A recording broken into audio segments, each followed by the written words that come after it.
Let's just say a market is like this, right? The market is like this. It's an uptrend, uptrend, uptrend, right? You enter on a long somewhere there, and your stop loss, let's just say your stop loss is somewhere here on maybe about, about maybe 90 pips, and you're going for a risk to reward. You want to go for a risk to reward of 1:15 even. 1:15. What happened? You can actually go for a risk to reward of 1:15, but you need to learn how to manage your risks. If not, that trade is going to end up as a loser. So forget about that target. You already know, okay, I'm going for a risk to reward of 1:15, but you need to manage your risks. And part of managing your risks is using trading stop. What you ask yourself is, what is my arrow? Your arrow is equal to the risk on that particular trade, all right? It's equal to the risk, which is equal to your stop loss distance. That's it. Arrow is equal to risk, which is equal to your stop loss distance. That's why anytime you hear of risk to reward, it just stands for the risk you are risking on that trade and the reward. So what's our risk? Our stop loss, and the reward is how many times. So if we are talking about the risk to reward of 1:10, it will be our stop loss times 10.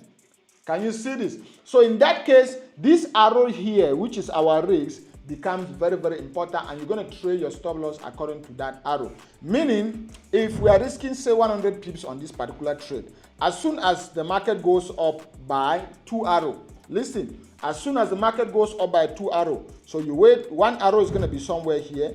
So the first 100 pips to go up will be there. Second 100 pips will be somewhere here. So as soon as the market goes up to 2 arrow, voila, you remove your stop loss and you put a break even. So at that point in time, your stop loss will be standing here, and the current market price will be here. All right.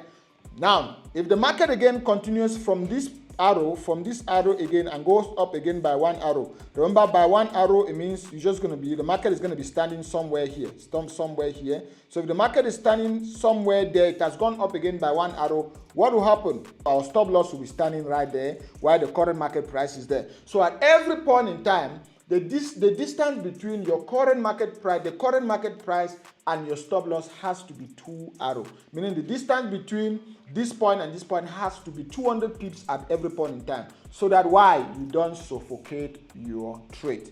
If not, most of your trades are going to be prematurely closed. You will see a very big position is going to be closed, and then you will just be crying on the sideline because you suffocated those particular trades.